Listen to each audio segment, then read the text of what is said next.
Tonight's second place finisher. Plenty of fans here, Brett, and a solid second place finish. Yeah, I got to shout out the Turn 2 Terribles over there. They're all a bunch of good guys to hang out with, talk to. I really like them.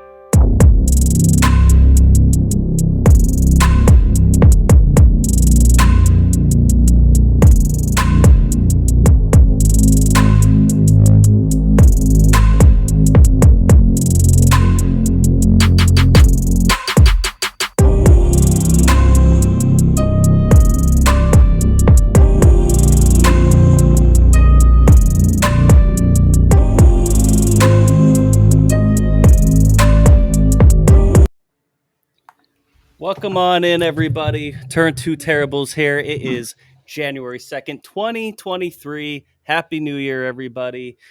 I am joined here with Chris and Jay-Z. We are the Turn 2 Terribles. We hope everybody had a great New Year. We have two special guests tonight, Jordan Givler and Nash Ely. But before we get to that, gentlemen, did you guys have a great New Year? I hope. For sure did. Good time. Took the kid down, saw the wrench drop, because that's what you do in Mechanicsburg. You see a wrench drop. I was in bed at 10 o'clock. Don't ask any more questions. I got some rest. So that was my New Year's. But it was a good New Year's Day. It was a great day. Spent time at home with the family, stayed inside, relaxed. It was good. Awesome. We hope everybody out there that's joining us right now had a great New Year. Also, before we get into all this and bringing on our two guests tonight, make sure you like, comment, subscribe, share it on whatever you're watching tonight. We've been trying to grow this thing here, and we've had great guests on to help us out with that, and we can't thank them enough. We can't thank you guys enough for tuning in, or if you're listening to this in on Spotify, on Amazon, on iTunes, on anywhere you get your podcast from. We really, really appreciate you taking the time out of your day to listen to us, and we hope that we are bringing you the great content that you're trying to tune in for. So again, if anything you can do to subscribe and share it with your friends helps us out for sure. So let's get into it. Jeremy, you want to introduce our first guest? Yeah, we're going to have some great guests tonight. You saw it on the previews. We're going to have Jordan Givler and Nash Ely with us. I'm going to make sure we're saying that right. We're going to ask him that. I want to make sure we're saying that right. But first, we're going to have Jordan Givler. We're mixing up tonight. We're going to do the 410 driver first. Appreciate him taking busy time out of the schedule. So let's welcome in Jordan Givler. Jordan, welcome on in. Here he is. Hey guys, Happy New Year. Happy New Year, buddy. Welcome to the show, man. This one we've been excited for sure. And your biggest fan, Chris, up here, biggest fan. Okay, Big fan. Very big fan. Because Dakota. We are. I didn't say the whole thing. You can't say it. You can't say endless. It's going to be endless tonight with him. You can't say it. You can't say it. It's like Beetlejuice.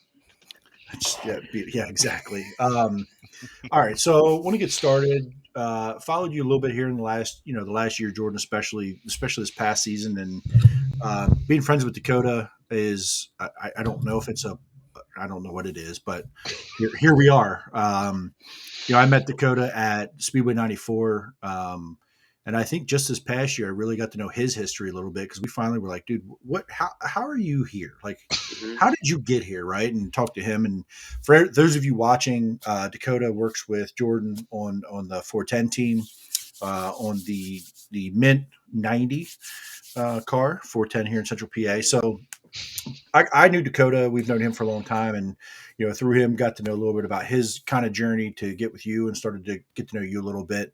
And really followed your season this year. And we're going to get into this past season a little bit and what's coming. But I want to go backwards a little bit, because I don't know this, and I maybe Chris and Jimmy don't either. But back up a little bit and tell us how you got to 410 at this point. What's your driving career?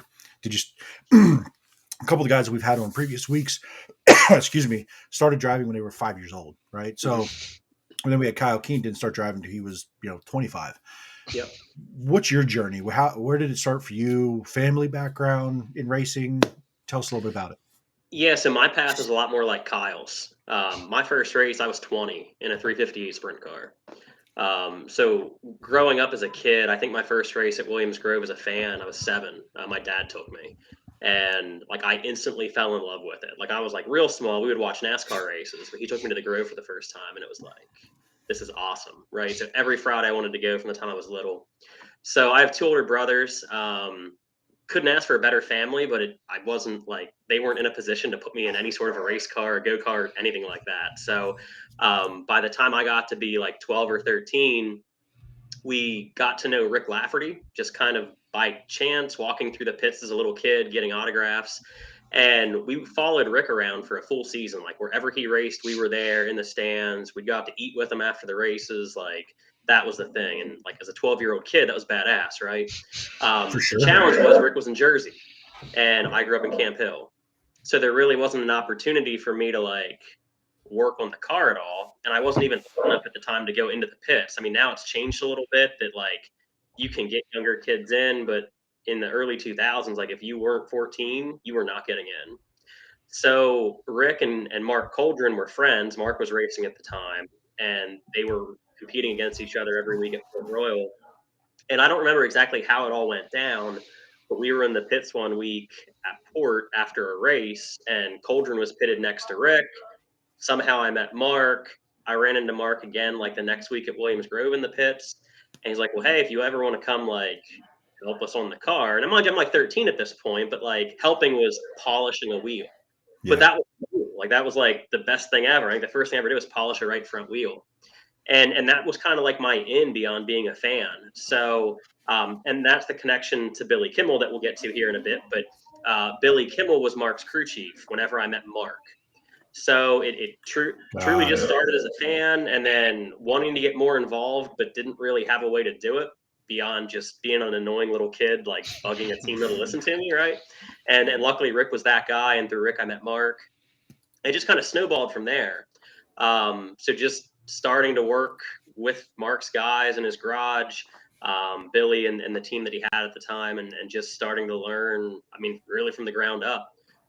Polishing wheels, wiping down radius rods, learning how to change gears. I mean, like it just kept going. So I worked with Mark, man, I'm going to say until I was like 18. He got out of it for a short period of time. Mark Smith drove the 07 in 2007. So I wasn't a part of that then. But prior to that, I mean, it was 2 nights a week in the shop through high school, plus at the track every night. And that's back when BAPS would run Thursday night. So it was Thursday, Friday, Saturday with the 07. And Mark had quite the history of tearing stuff up, if anyone remembers his driving career. So I learned really like fast and well how to put a car together because we did it all the time. Like my favorite story, we had 2 cars, and like in consecutive weeks, he destroyed them both at the Grove. And it was the last race of the year. We were on Mach 1s at the time. So he rented Mark Smith's house car, and that got wrecked too. So not terribly bad, but it did get wrecked. So no, but super thankful to Mark. It's fun to joke around, right? I have that relationship with him still today, but to just take a 13-year-old kid and be like, hey, come work with us. Like I'm sure, I don't know if I could deal with a 13-year-old working on our car. Yeah. Well, we have Dakota, so kind of, but you know what I mean. There it is. but no, so super fortunate, and just both learning from Mark and then all the guys that he had around over the years, just to really learn the ins and outs of a sprint car and how they work and how to build them and try to start to understand setups and all that stuff. So not to drag this out too long, but the Mark Smith and Coldren thing lasted a year. Then Coldren got back into racing. He had a 358. He built a 410. He kind of did a little bit of both. So he had started water treatment by design like right around this time frame. 08, 09. So he was kind of scaling his own racing back, because a lot of people won't remember unless you were at the track in the mid 2000s. Like Mark would run 60 or 70 races a year at one point. Mm-hmm. So that was really where I learned, like, hey, this is how this operates. So just stuck with him even as he's kind of scaled his schedule back. And by this point, I was helping him for 7 or 8 years already. And he threw me in his 358 one night at BAPS at a practice session on a Wednesday night. and ripped around there like half throttle. And I think that was 09, so I would have been 19. And then the next year, 2010, I think we did like 4 or 5 practices throughout the year. And then my first race was the final showdown in November that year in a 358. And then it just kind of kept building. So the year after that, we did maybe like 10 358 races. And then, so that would have been like 2011. So Mark would still run maybe 20 or 30 races. And then like 2012, I'm racing like 20 times. That's when Mark started to put other guys in his 410. It's like Justin Henderson ran it down in Florida. Like Lucas had 2 stints in it, but he was in it for an outlaw weekend. I think Lafferty drove the car a weekend. So it kind of got weird as Mark was trying to figure out where he wanted to go driving. And basically, we just kept doing the 358 thing. I was running 358s that Mark owned, and he ended up hiring Doug Esch at the start of 2015. And that was a really powerful team. I mean, they won the Port Royal Championship. They had like 10 wins together. But we kind of got to a point, I guess, as a race team where things just got way too chaotic. I felt like I had won a 358 race. We were running well. Like I felt like we were a top 10 car most nights, but I was only able to race like 20 times a year. And I don't know, right or wrong, whatever, but I kind of started to feel like I'm not wasting my time, but like if I can't put all my energy into trying to drive, I don't know if I'm ever going to be able to do anything. Right. So during this time, like I would run my 358 on Friday, and then I'd go to Port with Doug and the guys with the 410 on Saturday. And then like we'd work to get both cars ready. It just got to be a lot, like not a bad thing. It just got to be a lot. So Mark and I put a deal together at the end of 15. I was able to buy everything I was using of his to start my own team. And he kind of gave me like 2 to 3 years to buy all that stuff from him, because he knew I couldn't afford to buy everything and also race at the same time. Right. So Rick Kaler, Rick's Auto Body, was on the car for a while. Him and I bought the 358 motor from Mark 50/50. We split it, and then I bought everything else from Mark and transitioned that in my own team. And Mark's still been super, super supportive on the sponsorship side of things, but like we just went completely separate. So everything got moved out of his shop, went to my house, had to form my own team, like the whole deal. And it was just quite different. Like nothing, when you look at the 07 operation to the 90, like different frames, different rears, like we truly like just split, not for any reason, just, you know, what I felt was where I thought our team needed to be, right? And he's been super supportive of everything, but that's kind of how we got to where we are. So I ran 358s 2 more years, like on my own, and that division just got to a point a few years ago where there's just a lot of crashes, and I think like in the last 2 months of racing, we were in like 4 wrecks, and I wasn't having fun anymore. It was like this isn't cool. Like every week we're wadded up, and like screw it, like I do not have the money to run 410s, but there's no other direction to go. Like I wasn't going to step backwards to a 305. Like I had no interest in that. I was like, well, let's just see what we can do. So we sold our 358 at the end of 2017. We sold that for $12,500, and we bought a $15,000 old Dash 12 head off of Anthony Macri's dad, and we went 410 racing in 2018. And I think we had that for 2 years. And then we bought like an older all-pro top end used and converted our 12 head to that, ran that for a year. And then like that would have been 2020. So between 2020 and 2021, I found another older $16,000 410. Like, what's holding us back? We can't race enough because we only have one motor. So let's get another one. It's like, well, it wasn't maybe the ideal way to go about it, but it's what we sort of had to do to race. And I was learning too, right? So like, even if I had the resources, how much better would we have been? Some nights it would have helped us, but at the same time, I needed like 410 seat time. Right. And so it was what we had to do to race more. And over the years, I think we've been getting a little bit more speed and finally got to a point where I definitely felt like the motor program was starting to hold us back, especially time trial shows. Mm-hmm. Like I remember 2 years ago, we were probably 0.6 off most time trial races. Well, then 6 became a half second, and then 0.4 and 0.3, and now we're down to 0.2 of a second. But like that's all we have. Like Dakota and I would spend hours like going back and watching videos on flow, watching my hands, watching the car, like where are we losing speed?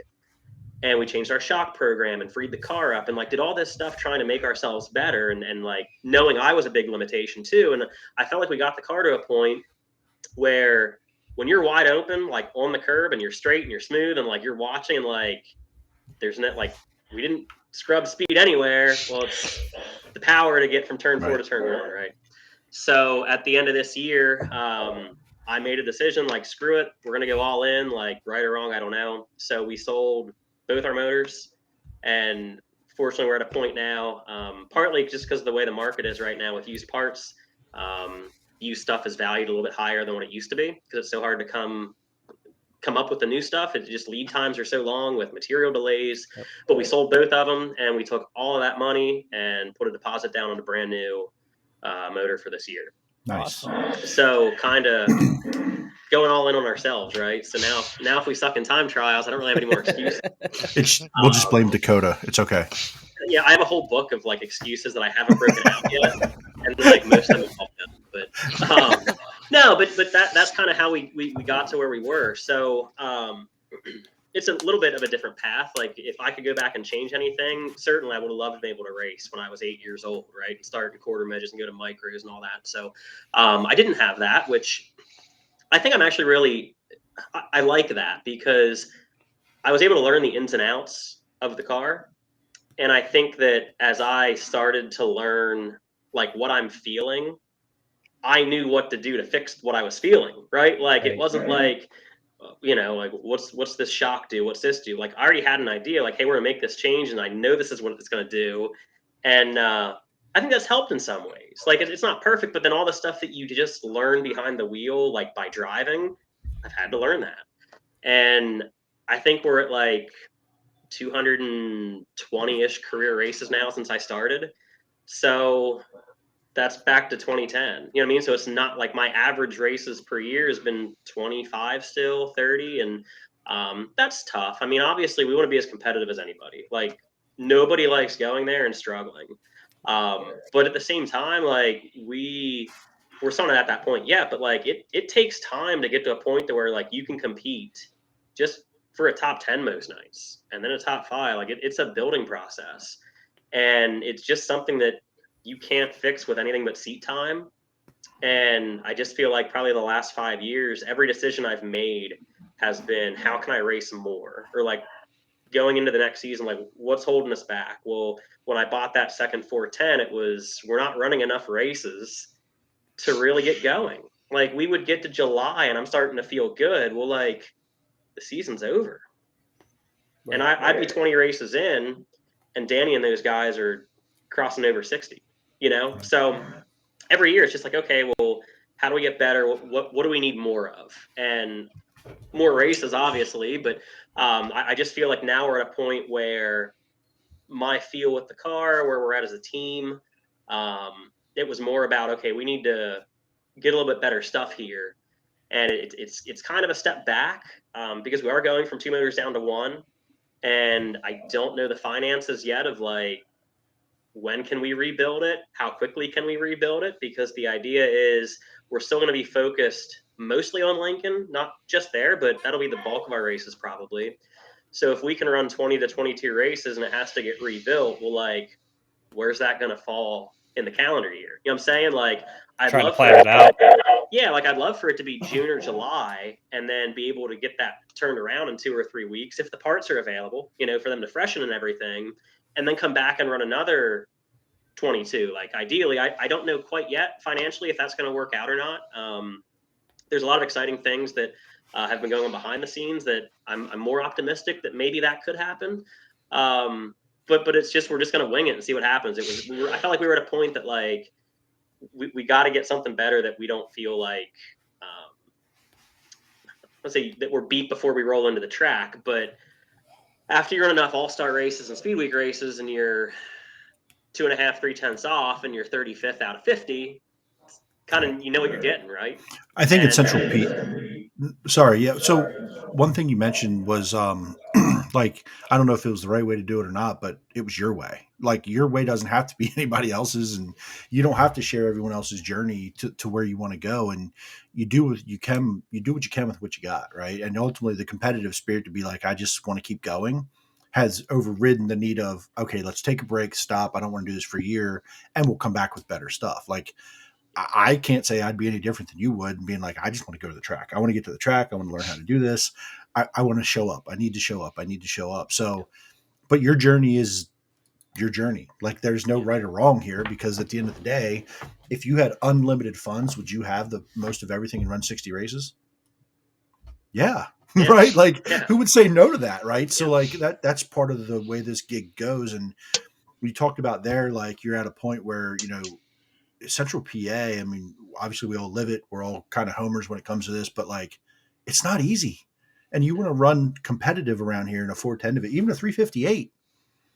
You might be able to get away with a couple things in a 358, but in a 410, I don't care if it's Williams Grove, Lincoln, or Port Royal. At some point, there's some hardware that's going to be a deficiency if you don't have it, right? So you're at that point, and I think that you talked about that journey, and again, it's your journey, but like, knowing how to take care of your equipment, knowing how to make some changes, and go, okay, now I have this figured out. I can go, okay, now I know what to do when I have that. And you start clicking off a couple of those better finishes, pick off a win, here or there. And you're like, all of a sudden it's like, huh, okay, now we can go work on this and we can go work on that. And things start to come in line, I feel like, a little bit. And as long as pieces stay together, you don't end up in something stupid. I mean, that's also part of racing. So, And that's kind of what happened this year, though. Like when you were talking about, you'd get to like June and start feeling good, and then you'd be out of parts, or the season's kind of over for you. This year you win at Latrobe, but then you find issues with the motor, right? Like a week later, it's like, dang, you finally hit on it, and you were running more consistent, and then it's like, damn, the season's over.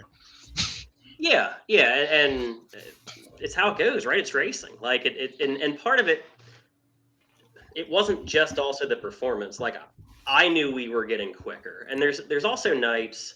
One of the things too that I've learned, and that really hit me the last 2 years, is screw everyone on the outside of your program. You know what I mean? Like, all the naysayers, all the whatever. You gotta, as soon as you drown that out and you just focus on your deal and try and make your deal better, it's the best thing you can do. And that like, what taught me that is like nights in the shop with Dakota, and we're like, well, like, this isn't ideal. Like, no wonder we weren't good that night. You know what I mean? Like, our engine's 15 years old. Like, we're not going to time that well, but also not use that as an excuse either, right? Like, there's been a lot of nights that we should have been better, and it was either me behind the wheel, or we missed it with the car, or a combination. Like, I'm not saying like, oh, that's the reason why all of our results were what they were, right? But It's it's like just taking kinda shock valves the wrong way. Yeah, which we won that heat or ran second or whatever it was. I don't understand how he pulled that off, but yeah, but yeah, it's like that with him. But no, I don't know. It's just kind of being fully like focused and committed to like what you're doing with your program, and just where you think you need to go to get to where you're happy, and to make the next step to keep you going. Right? Does that make sense? Yeah. absolutely. So, through all those times in the last couple of years, did you set goals for the seasons, maybe knowing or not knowing what it might look like? Were there traditional goal settings as far as performance, or was it goal settings like, I want to run this many races? Like, how did you go into a season and going, okay, here's what I want to accomplish this season? Were yours kind of like everybody else's? I think most people that we've talked to and would think about would be performance, performance, performance, Mm. finishes, wins, top tens, whatever. Were yours similar to that, or did you have kind of a different outlook on that?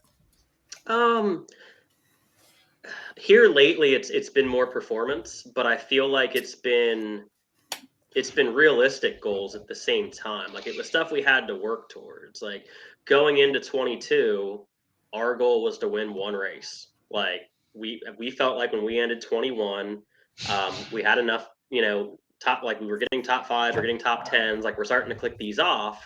And not that we felt like, hey, we're right on the verge of winning, but we thought like another full year of learning, we should be able to do this. And but I think where I kind of screwed up, the first 2 years that I ran 410s, if I could change anything back in 2018, I would have gone to Lincoln every single week and gone nowhere else. and just ran the Lincoln regular races, but I wanted to run at Williams Grove. Well, like an old 12 head is not the thing to take to the Grove. We went to New York and we raced with the All Stars, and like we did all this stuff and it was fun, but like being as inexperienced as I was, like even having the 358 seat time behind me, right? Like going to a 410 is such a different animal, especially when you can only do it 20 times a year. So it's like, oh, we're going to go to the Grove. Now we're going to go to Port Royal. Now we're going to go to Lincoln. Now we're going to go to New York. Now we're going to go to BAPS. It was like it was cool in the moment, but I look back, I was like, well, I could never even like figure anything out because every week was a different place, right? Nashville. Yeah, Nashville. Like that cool experience, but like probably wasn't the smartest thing to do. Like, yeah, we made an outlaw show in Nashville. That was cool, but like from a development standpoint, the best thing we did, I think, was 2020. We said we're going to try and run all the Lincoln races, and that was our goal. Like, we're just going to try and run all the Lincoln races, and like if we don't, we don't. But I don't even know that we had goals that year that were like performance based. It was like, let's just try and run every race at Lincoln. And I think we missed 2 of them. There's some, Sorry. but no, you're good. You had to. I love it. So the 2020, I don't think, and I could be wrong on this, but I don't think we really set a performance goal that year. It was like, we're going to run Lincoln full time, and let's actually figure out, like, where are we? Like, where am I as a driver? Where are we as a program? Like, let's just try and, like, get something consistent going. Like, every 7 days, we're going to get back to the same place and build on the notebook and build on my mistakes from the week before and, like, what am I doing wrong? And that was when everything finally felt to me, like, for the first time ever in my career, that stuff started to click. Like, we clicked off a couple top 10s towards the end of that year. And then 21, like, we had a couple top 5s, and we had more top 10s. We had more speed, like the whole time trial thing. Like, okay, we're getting closer. And then I think, like, going into 22, our goal was to double everything that we had done the year before. Like, we wanted twice the number of top 10s, twice the number of top 5s, and we wanted to get a win because we were starting to run like fifth to 10th was never even a thing before. And all of a sudden, like, well, we did that a few times. And I think Dakota and I's goal a couple years ago was like, we just want to be somewhere between 8th and 16th every night, because at least we're not in the back third, right? And like, when you're a smaller team starting out, like, if you, not that we didn't want to shoot high enough, but like, you can get beat up really quick in this sport if you don't have all the resources maybe to like put yourself in the right spot every single night. And like, that was our goal, was like 8th to 16th, and then, hey, we're kind of doing that, like 14th, 12th, 11th, 18th, 10th. You know what I mean? Like, if we were starting to do that, and then like, hey, cool, we finished 4th. Hey, cool, we finished 5th. Like, we started to get that, and I don't know. Like, I wish there was more consistency this year. We went through a period in the summer where we just sucked, and I think some things changed with the tires. Which I didn't figure out till closer to August what was going on. They had the tire shortages. Nobody could get tires. Well, the old protocol of like a tire being manufactured in December and it's sitting in Hoosier's warehouse until April at Cure to get shipped out, like, that was all changing. So if you talk to Hoosier, nothing changed, but it changed. Yeah. And we were struggling so bad in the features. Like, my wing was trunked like 8 laps in. I could go all over the track. I had no stick, like all sorts of stuff. And like, we're like, how are we going backwards? Like, results wise, like, it felt like we were losing ground from where we thought we were building to. And just talking to some people and hey, like, this is what we're feeling. This is what we did. It was right at the end of the year. It was the second to last week of our season. We went to the Grove for Billy's race. We ran in the top 10, and we went to Lincoln the next night. We didn't do that great, but we were kind of stubborn and like didn't do with the car what we thought we needed to. We're like, well, we're starting towards the front. Like, we went backwards. So we finally like threw all this stuff at the car, kind of listening to what some people said they were finding with the tires, and we won out west. And the biggest thing was just struggling with like drive and side bite as the features went on when it got slick, and like the wing being too far back. Well, I think that race at Latrobe, I moved the wing back that far, over 25 laps. Everybody else was trunked. And then our last race of the year was the next night at Bedford with the All-Stars, which that was a whole different deal. Like, talk about being underpowered. Like, yeah, let's go to Bedford. Going Like, uphill. yeah, like didn't work. But when the track slowed down in the feature, we had a good pace, and like the car was there. I wasn't moving the wing. Like we were like we got lapped, but like I stayed with the leader, and you know what I mean. Like it's a different deal on a big track. I know that we're proud of that, but I was like, we are on to something. And then, of course, I picked up a vibration like 10 laps after thinking, oh, yeah, I think we're actually onto something with this. Like, let's go back to Lincoln next week. And then I found out that we were almost blowing up, and that was the end of our year. So now there's new compounds and new tires. So everything that we thought we learned will be wrong. And we'll go to Lincoln to start this year and probably have to throw all the notes out again. But that's part of the fun of it, though. I want to one more thing from me, and you talked about that Williams Grove race and the Billy Kimmel race, and I went that night. There was, I think, was it World of Outlaw late models there that night? I want to say. So went there that night. Was actually, unfortunately, a spectator at the race when Billy got killed at Williams Grove. So I've always tried to make that race when I can. I don't know, just nothing to do with, like, I don't know. I just feel like I should be there for that race. And then I didn't know the connection between yourself and Billy until this year, and got the story of why you ran the car, and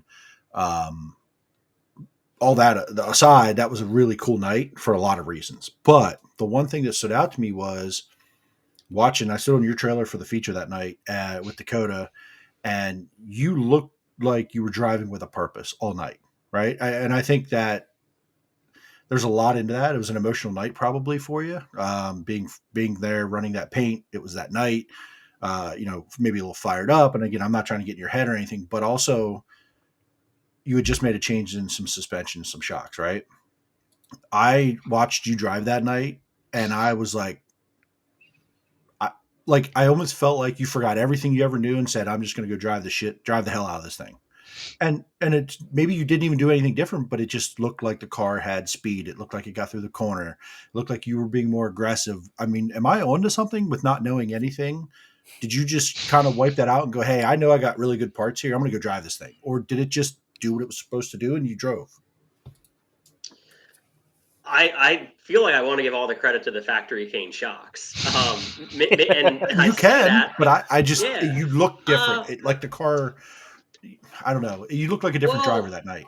As soon as I went out in hot laps, like my car felt different than it ever had before. And I mean that, like from a stability standpoint, like the Grove is such a hard place to get comfortable.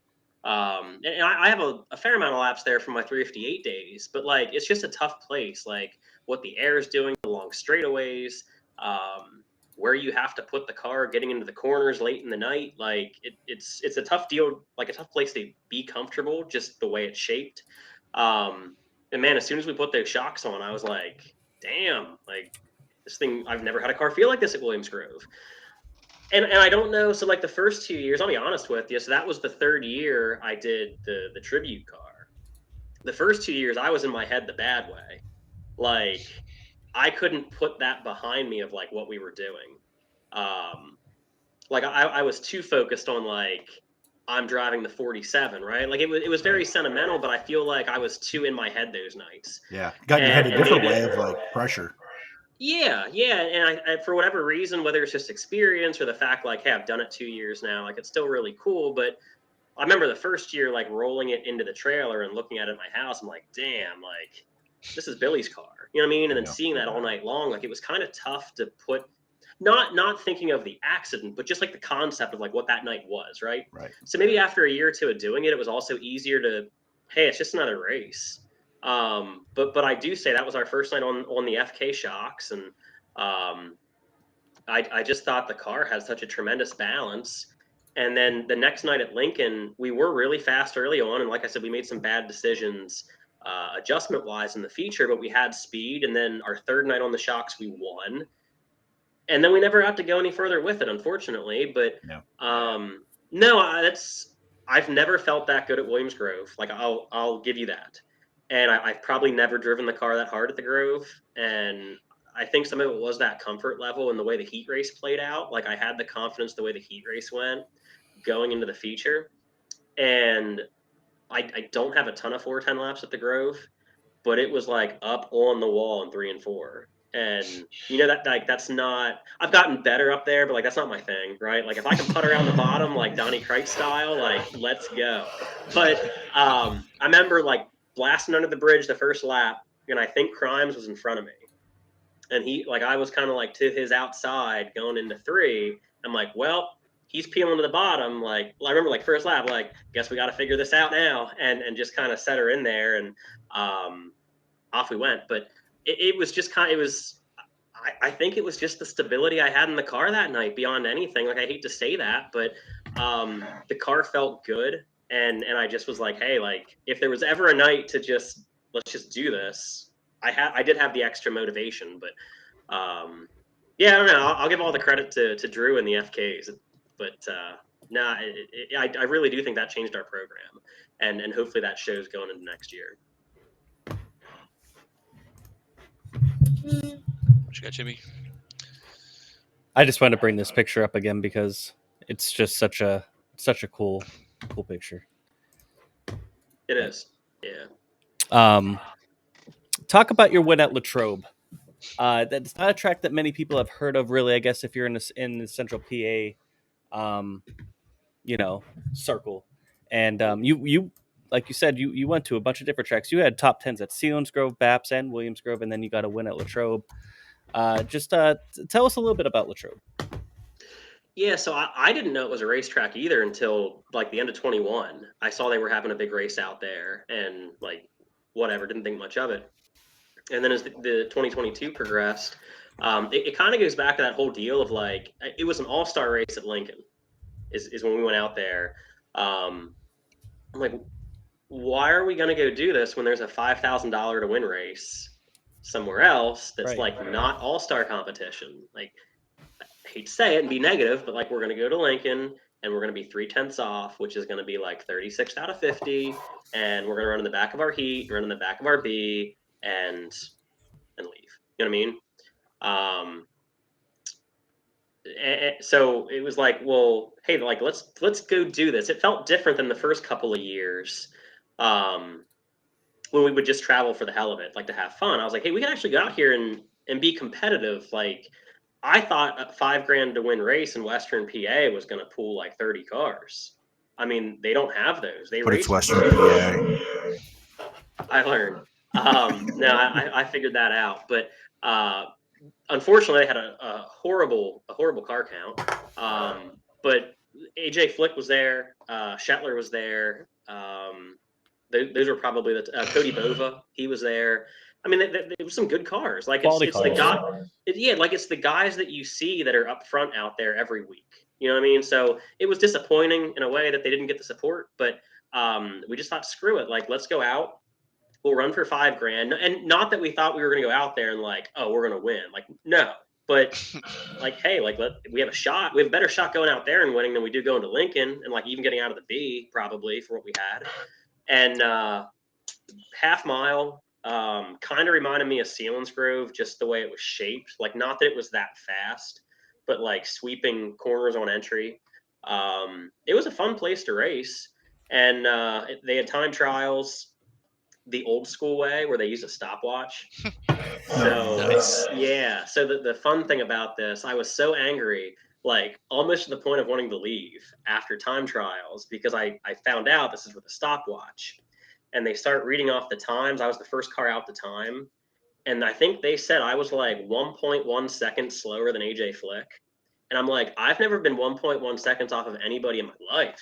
Like, let alone like what? Like, no, like it's not possible. So I was so pissed. I'm like, this is bullshit, right? Like, you're using a stopwatch. You can't do this. Like, what year is it? Like 1970?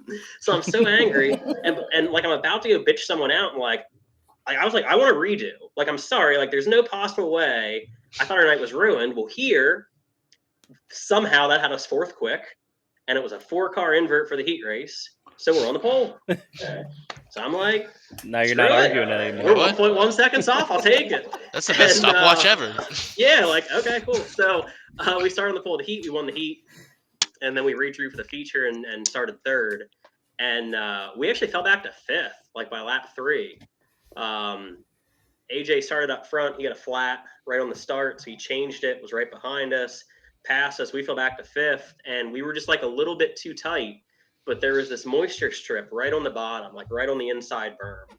And everybody else was just like, it wasn't really like a curb, but it was like, it wasn't like good clay like we have. It was a little bit more like dirt. So there was moisture there, but it wasn't building up to where you could keep your right rear on it. And they were all following that. And like, I was like, I think we got something here on the bottom. Like it's feeling good. Like as soon as our car started to free up a little bit, like 3 or 4 laps in, like I passed Flick back, I passed the next guy back. And it's like, just start reeling these guys in. And I think we got second coming to 5 to go or 6 to go. And Shetler was still like a straightaway ahead. But the rate at which we started to close, I was like, holy shit, we can do this. Like I remember getting 2 to go. And I did, like I'd closed the gap like from a straightaway down to like 6 car lengths. And I was nervous that if I showed him my nose, he was going to take the bottom because he had led the whole race and he was just up top. And I actually like thought to myself, like, I'm going to hold back getting into 1. I don't want to pass him to the white flag. Like I can do this, but I think if I show it, he's going to like he's going to take the line away and it's over then. Like it's done. Like I'm not going to get around him on the top because the top's going away. So I actually like held back and I don't know what happened to him. Like because he just kept getting higher and higher. And I like held back into 1 and I see him twitch a little bit. And next thing I know, like we're off at 2 and I'm in the lead. I'm like, no shit. So, and it was, well, now it's easy, but like don't strip for a lap. But it was a good confidence booster. Like it's good guys out there. Right. And it's just financially, it's such a different area. Like it's so weird to think like go 3 hours west and the whole world is different with racing. But it is like, it's unfortunate because the 410 guys out there should be racing for more money, but it's the way it's always been. So the tracks don't pay more. So now it's either, are they going to incur the expense to drive to Central PA with their programs built to be competitive where they race? Does that make sense? Yep. And it's not a knock on them at all because there's really good drivers out there. And AJ has shown that. Look at Cy Lynch. Like there's good drivers out there, but they've built their program to a point that they can sustain it racing for what they race for. They're kind of in no man's land. Yeah. So honestly, it was probably like the most equal of playing field we've ever raced on because like what we had and what they have was probably a little closer. Does that make sense? Mm-hmm. Oh, yeah. And it just kind of put it into perspective of like an 18th place run at Lincoln actually could like be a win somewhere else. Goes to show how competitive How it is around here. Yeah. And there's probably a lot of lessons learned at Lincoln and Williams Grove over the years that you searched around, you found something and was like, hey, I know how to pass cars. I've been passed and I can pass cars and I race around cars.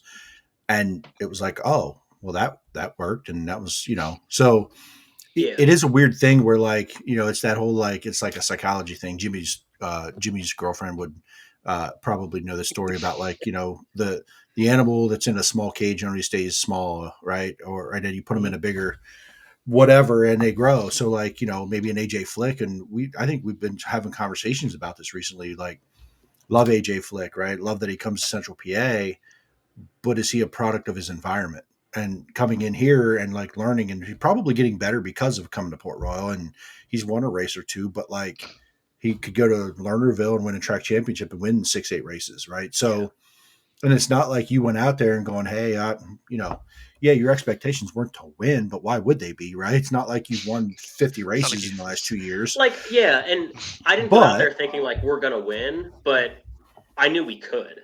Like, you know what I'm saying? Like, it'd be like a regular Saturday at Lincoln going there, and even like at the end of last year, like I thought, hey, if it goes right, like we can win at Lincoln tonight, but like we can definitely run in the top 10. Like, there's no reason we can't run in the top 10 at Lincoln on that's where I felt like we're at as a team on a regular Saturday. Well, going out there was like, there's no reason we can't win this race. If everything falls in line, you know what I mean? Sure. And it did. We had a really good car, and it all played out. But it was also good. Just I think because the guys around here are just so damn good. Mm-hmm. Like if you don't fire off great right at the start, right? Like Danny's going to pounce. Macri's going to pounce. Like just keep going down the list of names like they're gone. it's kind of like if you have fallen back 6 spots and it's like lap 13 and you're like, damn it, like, well, like Danny's gone. Are we going to run him down? I'd love to think we can, but I don't know. Like history shows we're not going to, right? Right. And but the whole Latrobe thing of the third back to fifth and then marching back forward, it was just there was just something to that I hope I can remember of like, it's not over. Like it is not over till the checkered, because I did find a kind of a replay of that race that AJ Flick's mom recorded. And if you look at where we were on the track with 6 to go, like we shouldn't have won, right? Like the amount of the distance that we closed was just insane. And it's like, keep fighting till the checkered's out. Like whether you're 19th or 3rd, like it's just, it's truly not over, because maybe your car is like, it's there, right? But if you just kind of settle in, you're like, well, we fell back to 8th, let's just settle. Well, yeah, maybe you finished 8th or 9th, but who knows? Maybe if you would have stayed really like 100% up on the wheel, you'd have been 3rd. You'd have been 4th. Like we can actually come back to this. And why that happened that night, I don't know. But I hope that we kind of build on that, and I can keep that like in my mind every night going forward. Like, hey, no matter where we are, like keep fighting, like no matter what. So in an era of Good. in an era of aero sensitivity and the way these cars are all so close and aero matters so much, do you feel like during that race, as you're coming back forward, if one car moves down in front of you in your lane, does that end up as a different result? I mean, you with your experience and how these cars work. Well, it was the way the track got. Yes, to answer your question, like if he moved down to if he was going to go to the bottom into 3, like let's say I didn't clear him off at 2 with a lap and a half to go, and I leave it to where like he can dictate his line getting into the corner. Like he comes down across in front of me, for as big as that track was, I'm gonna get tight. And even if I'm gonna go to the top, like I'm gonna lose momentum. I'm gonna roll out of the throttle. And now not only that, like the top's going away, so now I'm going to be fighting for grip. He's going to find the grip that I've been in like the last 10 laps running him down, and like it's game over. It's done. It's done, because it wasn't a deal where like if the top was kind of equal to the bottom where I could have went blasting into turn 1 and like, hey, let me put it up here. Like there was none of that. So unless he decided to go back up, which like he wouldn't, like Dan's a good racer. Like he would have been like, oh crap, Jordan just tried to like pass me on the bottom. Like he's going to go low. It's done. Like that race is over. One more, and I'm gonna let Chris jump in here. When as you watch that replay, if you saw it, did any of the cars behind you go to the bottom after you passed them? Did anybody move down? AJ tried and he couldn't. What do you think was there? Just you didn't set your car up to run down there because you don't have experience there. Like, what do you think that was attributed to? Where do you think he was just his brain was like top, and he couldn't get it? Was it physically something he did, or just the car? Like, have you ever been in that rhythm where you've done the same thing 15 laps and you try to change it 1 lap and you're like, oh, that didn't feel good, and you move again? But it maybe was like, okay, I need to do it a 2nd lap to get in a rhythm. Do you think it was something like that, or do you think his car just didn't do anything down there? I don't know, because he tried to make it work a few laps and it was like he just couldn't. And I think it might have been the way, and also I think pretty much all the guys I was racing with had raced there before. And because I watched a YouTube video of the race the previous year, and it looked like that race just stayed around the top. And I think it was a deal where you had to slow down more than what felt right to get to the bottom. But then there was so much grip from the center off, if you could keep the car rotating, that you just went right back to the floor and drove right down the straightaway. And it was like all the ground I would maybe sacrifice, pick a number, 0.2 on entry, but we gained 0.4 by the time we got back, off the corner. Yeah. So maybe it was a deal where he was carrying so much speed to the top that he felt like he was having to slow down too much. I don't know. You know what I mean? Like maybe it was just his car. Maybe he was too tight to root. Like I don't know, but it could have just been that deal where sensation wise, and that's tough sometimes, especially when you're out front. Like I know there was a night we were leading at Lincoln this year. We led probably to like 10 or 12 or something, and Danny got by us. There was a big crash up in 1 and 2, and I spun out. There was oil on the track or water or something. I was so, man, like if there was one race like you could have back every year, it'd be that race. Because we would have ran, like I'm convinced we would have ran 2nd, but it was a night at Lincoln where like 1 and 2, you either put it around the bottom or you were on the fence. Like there was no cushion. And I think like every lap that I led, I changed it because nothing felt good to me. Like nothing. Like the bottom felt too slow. The top didn't feel right. And like every lap I kept changing it up. Then of course you go back and watch. And it's like, you dumbass, like you should have just stayed up top. Like, that would have worked, but none of it felt good. So it's so hard when you don't see others either. But like you're saying, when you're in a rhythm, say you're committed to the bottom or vice versa, and two guys go by you and you're like, hey, maybe there's something to that. Now, like if you're Danny or Lance, like, yeah, they're going to go right there and do it perfect the first time. And like, oh man, there's all that speed. Like, I'm probably not. But like knowing like, oh, that was my screw up versus, hey, we're actually not going to be good in that line. Like, we just got to try and salvage what we can where the car is working, right? But it's, that's just part of it. That's racing. Like, both inside the car mentally and being able to immediately change your approach to a corner, and also having a car that's neutral and like balanced to where you find the grip that you need when you have to leave the cushion. Because I mean, you watch, like, not to keep bringing up Danny, but like at Lincoln, like he's the guy, like no doubt about it, he's the guy. And like he can just get stuck anywhere. Like he doesn't have to commit to the top, and like he can just drop to the bottom, and he's able to find grip, like with his foot, with the way he drives the car, with the way he pitches it in, like what he's doing. And that just comes with experience. Chris, what do you got, buddy? No, I'm just waiting for our resident Dietrich fan to come in here. Not happening. But I guess, Jordan, the only question I would have would be like paint scheme. Obviously, your paint scheme was so much, I would say it's so unique from anything you see other guys running. How did that come about? Just by chance. Zach Barber, with Lakeside Apparel, he's been doing my stuff for a while now, and I went down right before last Christmas, and we were talking about ideas, and we were just going to do the same, like black, fluorescent yellow, all that stuff. And like we had it down, like this is the concept, this is what we're gonna do. And I was just sitting in his office BSing with him, and somehow it got brought up, like I always wanted to do a mint car, and I always wanted to do a purple car, but like nobody would let me do it, blah blah blah. And I was like, well, I don't think I'd let you do purple, but I was like, I'd entertain mint, like whatever. And I left. It's like 2 days went by, and I text Zach. I was like, hey, if you just want to like mock up like what you're thinking with the mint and send it to me, like I'll look at it. And he sent it to me. I was like, holy shit, like that is our race car. Like screw every, because I was so, you kind of get your deal going where like you want to kind of have like an identity, and I thought mine was like the fluorescent yellow numbers as I had forever, and like it's so different, but I was like, man, it looks so badass. And yeah, so that was all his creative mind. But I was pumped with how it turned out. Hey, there's you rolling the bottom at Williams Grove. I can't get lower than that. No, that might have been the lowest car I saw that whole night.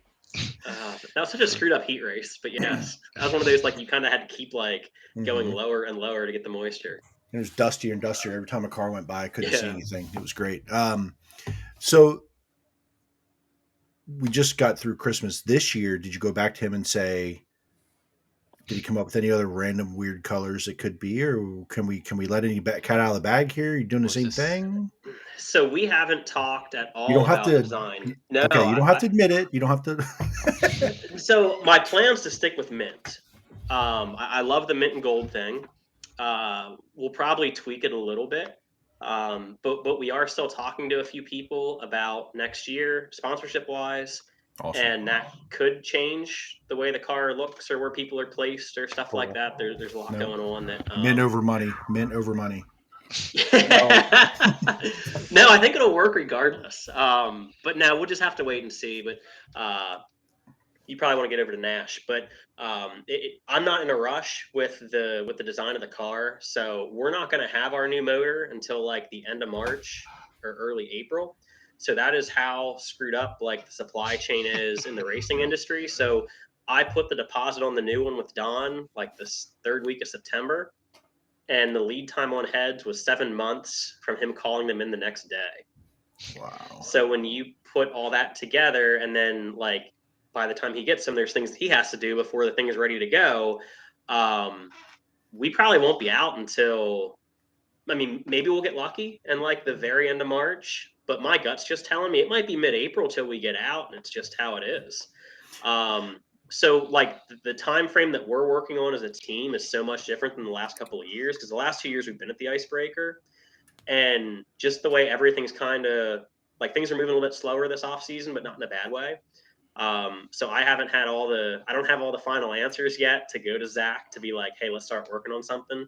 All exciting stuff, right? Like Oh yeah. possibly new people For coming on sure. board is a big deal, or how stuff's going to get laid out. So that'll probably be like a late January, early February deal with Zach until we start doing placement and designs and stuff like that. But yeah, unless it's something super crazy, there should still be mint on the car.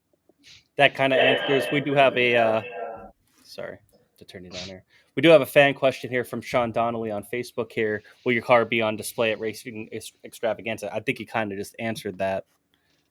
Yeah, unfortunately, it won't be. Hopefully, by the time that show rolls around, like our car is basically race ready minus the motor in it. But It'll we were just roll working on like it this past weekend, and it's pretty much all pretty close now. But yeah, we won't be able to make that show, unfortunately. We will get you out of here. I appreciate your time, man. Like, I love it when we get to hear a story and get to know you guys. And we, as much as we're kind of new at this, we want to grow our fan base, but we want to get the stories out for you guys. And hopefully someone watching is like, hey, this is a guy who can get this done. Just give him a little bit of help here and push it over the top and see this green or this mint 90 in victory lane some more. So, thank some of the people that helped you out here last year, and some of the people that helped you out on the crew. Minus Dakota, we don't need to talk about him. No, but thanks some of your sponsors, man. Shout those guys out for who helps you out. Yeah, for sure. And that's one of the things that I feel super fortunate about is I couldn't do this at all without the people behind us. Like, I know we all say that, but I mean, it's true. If it wasn't for every single one of them, like there would not be a 90 car. And like we talked about, you race the way you have to race to be able to race, right? Like maybe it's not the ideal situation, but being able to strap into a 410 is like, hell yeah, whatever it takes for them to do it. And I just feel super blessed to have the chance to do it, because I know there's 1,000 people that would love the chance. Yeah. And just thinking back to like the little 7-year-old at the Grove that like was hooked on it from the first time, like to have that chance to go out there and race now is just, it's the coolest thing in the world. And I couldn't do it without everybody. So Water Treatment by Design, which of course is Mark Coldren. He's been big even since the start, when we kind of split, we went our separate ways as race teams, but he's still been super supportive and but also behind us as a sponsor to allow us to do what we do. Alloy Wheel Repair Specialists, they're on the hood. They're kind of like our transportation sponsor. They own the trailer and our mule, and they help out in many other areas too, but they've been big. Tim Pfeiffer, State Farm insurance agent. He's in Camp Hill, so if you don't have State Farm, you're stupid. They sponsor Patrick Mahomes, so clearly they sponsor me. It's a good connection. This was going so well. Yeah, right. Rick Mitchell, Brian Arnold, Jack Giambalvo, Hyundai of Hanover came on this past year, which was awesome. X1 race cars, and I got to give a shout out to, I keep talking about Don Ott. I'm really excited about what we have going on, but Fit Racing Engines in Dillsburg, smaller outfit. Nate and Garen Culp, George Culp, their dad used to race, or like a smaller engine shop. And the one motor we had, they did a lot of work on too. They kind of work with Don, like they have a good working relationship. And it was something they took care of. So I don't want to leave them out, because we actually won with their motor in the car. Nice. So I don't know where our relationship lies going forward, but I do appreciate what they did. DMI, FK Shocks. Let me go through in my head here. I think that's pretty much everybody, but everyone I just kind of named, they really have been with me forever. Like if you go back to 2016, WTBD, Alloy Wheel Repair, Tim Pfeiffer, State Farm, Rick Mitchell, Brian Arnold, like it's a core group that they're behind us. They believe in what we're trying to accomplish and the path we're going down. And we could not do it without them. And I forgot Roach Wings, but there's one I probably left 2 or 3 off. I should have wrote this down. But no, truly everyone that helps us, even if it's just the product sponsors, like being able to call up Ryan Linder that builds the X1s. If I don't talk to him over 2 weekends of racing, like my phone's ringing on Sunday morning and he's calling me. and I think his craftsmanship is second to none. He has a smaller shop, but like, I don't know that Maxim is going to call Jordan Givler every 2 weeks. Does that make sense? Right. And like Dylan Sisney's on his stuff. A lot of guys up in New York, Chuck Hebing, Jason Barney, like they kick ass up in the New York 360 market. And I think a lot of it's just the whole monkey see, monkey do thing where like, well, Maxim wins the outlaw title, so everyone kind of goes towards Maxim or goes towards this. Not that their stuff's any better or worse, but man, I'll be an X1 customer until Ryan stops building cars. It's awesome. And to have those relationships with those manufacturers is big, I think. The one guy you talked about was Rick Mitchell. Funny little connection. I met Rick Mitchell working at Hyundai. Yeah. Apple Honda. I met Rick before I knew you, and I knew of your name, but this was now 5 years ago. Yeah, I think I met Rick like right whenever I started Exceleration, and he's been helping us where he can since then. I mentioned Rick Kaler earlier. I do still have to mention him. So Rick's auto body is no longer a thing, but Rick's involvement with our team remains unchanged. So Rick and I bought that 358 motor from Mark, like partners, and then his involvement with the motor program has also stayed, and he's continued to help support engine bills, things like that, where he can over the years. So Rick's not like big on the car anymore, but behind the scenes, he's been a huge supporter. And it's not even just about money. It's about the phone calls of like, luckily, like with Rick, with Mark, guys like that were in racing themselves. Rick Mitchell used to race, like guys that have been around it.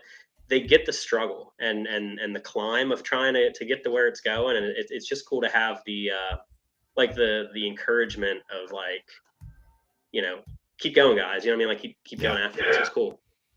Awesome, man. I really appreciate you coming on, taking your time.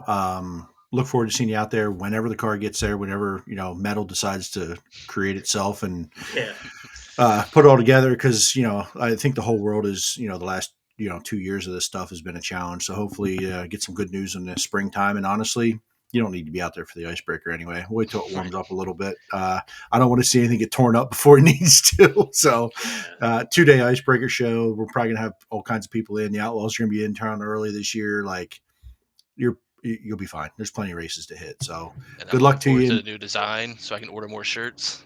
Oh yeah. By the way, you're welcome to whoever I donated a shirt to last summer. I bought a shirt at Jordan's trailer, the black shirt that says F and Mint on it. Okay. I had my camera in my hand.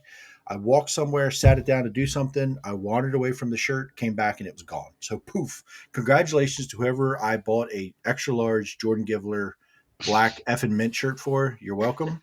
Whoever decided to walk away with that. But now, dude, good luck in 2023. Thank you. It is 2023 now. We can actually say good luck this year. Yeah. And we'll see you at the racetrack. And these guys, we're gonna get Jimmy and Chris into pits a lot more this year and connect with some of these guys we've been talking to and have you back again after some good runs this year and some wins. We'll have you back on. Yeah, sounds good. Hopefully we're chatting about a Lincoln win here before too often. Yes. Let's And, go. Or a Williams Grove win. That'd be cool. Or that too. take Either that. one I'd be pumped with. But no, I appreciate what you guys do. Any exposure on our sport is a great thing. And being able just to tell our stories as drivers and teams is huge. So I appreciate what you guys are doing too. Yeah, man, it's really for you guys, and we're just rookies, so we're trying to figure all this stuff out. And if you win at Lincoln, I'll be in victory lane if your team lets me. You'll have to give the special approval to let me across the fence. They keep guard on that, so you'll have to. It's not like you just can't come through anymore. No, I'm like blacklisted. I have a target. They look for me. So there's some places. Yeah. Places have I can't go. There's some places I can't go. No, but no. Good luck in 23, dude. Appreciate you having you on, and we'll have you back. Yeah, sounds good. Thanks, guys. Thanks, Jordan. Take care. Thank you, Jordan. Thank you, guys. We're gonna take a quick 2-minute break. Thank you, Jordan, again. That was great. We're gonna take a quick 2-minute break, and we'll be right back with Nash Ely.